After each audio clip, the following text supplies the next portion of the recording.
Moin Moin, hallo und herzlich willkommen zu einem neuen Video hier auf meinem Kanal. Und heute gibt es hier eine Runde Shakes and Fidget. Heute eine kleine Zusammenfassung von den Ankündigungen, News und Events, die jetzt so gestern rausgekommen sind hier in dem Video. Wir fangen direkt mal an im Webshop, und zwar gibt es hier eine Live-Verlosung, an der ihr teilnehmen könnt, und zwar auf dem Official-Kanal von Shakes and Fidget.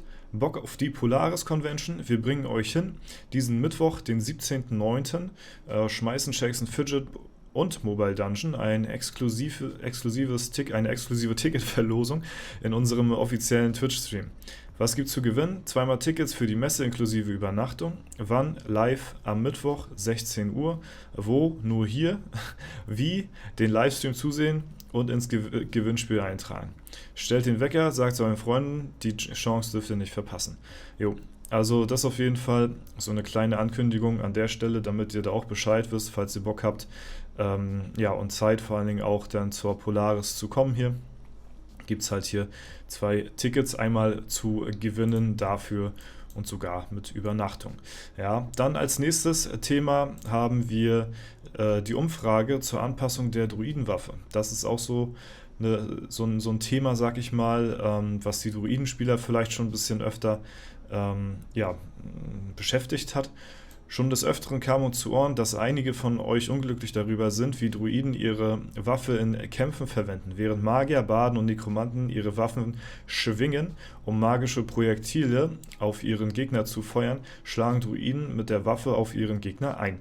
Dies führt dazu, dass Druiden im Kampf eine andere Angriffsanimation für ihre Waffe abspielen, bei der kein Projektil abgefeuert wird. Auch der eigentliche Sound der Waffe ist ein anderer, da Druiden mit der Waffe zuschlagen.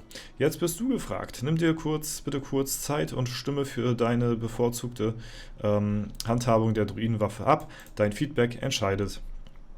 Um dein Feedback einzuholen, haben wir eine Umfrage vorbereitet, in der wir unsere Pläne vorstellen. Du kannst direkt von der Charakterauswahl im Spiel auf die Umfrage zugreifen. Bitte beachte, dass Umfragen im Spiel nur verfügbar sind, wenn deine Charaktere mit einem SF-Account verknüpft sind, und dieses Mal muss mindestens ein Charakter Stufe 10 sein.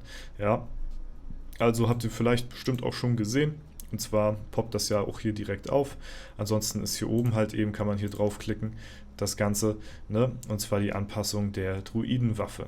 Ja, hier der Text, den wir eben gerade uns schon durchgelesen haben, und dann gucken wir einfach mal rein, was wir hier Schönes am Start haben. Ja, ich selbst spiele zwar keinen Druiden, hatte aber einen Druiden in der Vergangenheit gespielt, und ich persönlich finde, dass Druiden nicht mit der Waffe zuschlagen sollten, sondern auch eher, ja, Projektile abfeuern sollen. Ja, also finde ich persönlich, aber könnt ihr ja so entscheiden, wie ihr das halt eben möchtet. Da nehmt euch kurz die paar Minuten Zeit dafür. Schlagstock versus Zauberstab. Die folgende Grafik verdeutlicht die unterschiedliche Verwendung der gleichen Waffe. In Grafik 1 attackiert die Druidin mit einer Waffe, indem sie mit dieser zuschlägt. In Grafik 2 greift eine Magierin mit der gleichen Waffe an, doch sie feuert ein Projektil damit ab, welches auf den Gegner explodiert. Ja, also hier einmal das dazu. Das sind so Kleinigkeiten, ne? Das sind so ganz kleine Kleinigkeiten, aber ich denke mal, vielleicht erfreut das den ein oder anderen Druidenspieler, vielleicht auch nicht, ich weiß nicht, vielleicht, ja, ist einem das auch noch nie aufgefallen oder einem ist es egal, aber ich meine, ne, es ist halt schön auf jeden Fall, dass sich da Gedanken drüber gemacht wird. Eigener Charakter. Zunächst möchten wir von dir wissen, ob du deinen aktiven Charaktere, die du spielst, ein Druide ist. Spielst du aktiv einen Druiden? Nein, das spiele ich nicht. Ja, aber das ist auch wichtig, weil so können halt auch die Nicht-Druiden hier mit einbezogen werden. Einfach. Ansonsten hätte man ja sagen können, hier dürften nur Druiden dran teilnehmen. Ja, also das wird wahrscheinlich so noch mit berücksichtigt. Also ich habe öfter schon Druiden gespielt, als er rauskam, als er gerebalanced worden ist, ja, kürzlich glaube ich auf EU 19 war jetzt glaube ich der letzte. Ja, da hatten wir noch einen, hochgespielt, aber für mich persönlich jetzt keine Klasse, die ich auf Langzeit anfangen würde. Bist du dafür, dass wir die Waffen für Druiden so anpassen, dass sie künftig auch ein Projektil verschießen und dem entsprechenden Sound dazu abspielen? Ja, nein, weiß nicht. Egal. Ja gut, dann kann man auch die Umfrage sein lassen, wenn man hiermit antwortet. Also ich persönlich sage, ja, ich wäre da schon für, ne, dass man da so eine ja, Animation halt ähnlich, ne, wie beim Magier oder sowas dann hat. Ich denke mal, es passt mehr zum Druiden. Es wird wahrscheinlich für die wenigsten ja, irgendwie einen Unterschied machen so, aber ne, was man hat, da hat man. Hast du noch weiteres Feedback? Ja, ja, wie gesagt, Druide ist jetzt halt jetzt nichts so, womit ich mich so mit ausführlich befasse, deswegen kann ich da jetzt auch kein großartiges Feedback geben, deswegen ist da mein Feedback jetzt an der Stelle einfach mal nee. so, ich wollte jetzt hier einfach nur mal reinschauen, was hier so die Umfrage beinhaltet, so, weil, na klar, interessiert mich natürlich auch, ne? Wenn es eine neue Umfrage gibt, will man natürlich auch gucken, okay, was gibt es da denn Schönes Neues, was wir hier in Zukunft erwarten können, ja. Ja, ansonsten bereite ich mich hier schön vor schon auf den Legendary Dungeon. Ich habe hier gestern schon bereits 2 Epics reingeschmissen mit 100 Füllstand. Heute auch wieder. Werden wir jetzt auch gleich wieder tun. Hier einmal 100 Füllstand, zack. Und ja, dann nehmen wir einfach mal von hier nochmal einen 100er Füllstand rein hier. Zack. Das lohnt sich auf jeden Fall. Das ist ganz nice. Und auch wenn ich auf meinen anderen Accounts nicht jeden Tag ein Epic reinwerfe und wahrscheinlich auch nicht das Ganze so rushen werde wie auf meinen Main hier jetzt gerade mit der Clue-Aura. Ich denke mal zum Aura-Event, wenn auraler Großputz ist, ich glaube schon, dass man zumindest hier sich 1, 2 epische Gegenstände immer aufbewahren sollte, weil das lohnt sich schon extrem. Also es ist halt wirklich so, als ob du hier 2 Epics direkt reinwerfen würdest. Das ist schon ziemlich nice auf jeden Fall. Deswegen, ja, wenn ihr den Platz habt, ne, euer alter Ego, wenn ihr nicht mehr irgendwie, ja, noch mit Quest-Equipment oder sowas rumlaufen müsst und switchen müsst, dann nehmt den als Platzhalter hier und dann bewahrt euch immer ein paar Epics hier auf bis zum Klo-Event und dann schmeißt das da rein. Das ist auf jeden Fall eine sehr coole Möglichkeit, sag ich mal so, um sich halt so ein bisschen, so ein bisschen Progress zu machen, ne? Ansonsten hatte ich gestern auch 1, 2 Schmiedepunkte benutzt gehabt. Ich habe ein paar, also nicht viel, wirklich nur 1, 2 Epics irgendwo zerlegt, wo ich gesehen habe, okay, das lohnt sich zum Beispiel so eins hier, ja, wenn man mal auf die Kristalle achtet. Wenn man mal das hochrechnet, mal 2, dann wären wir hier über 100.000 Kristalle und das wäre so ein Item, okay, darauf könnte ich jetzt verzichten.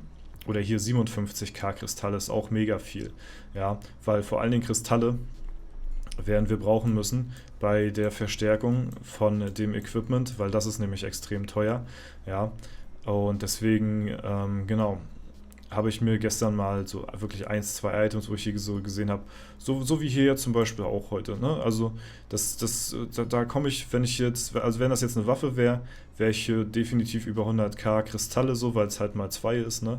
Hier das Ding, ja, das wäre dann so bei 42k, wenn man das jetzt durch 2 rechnen würde, das würde sich für mich jetzt nicht lohnen, hier reinzuwerfen.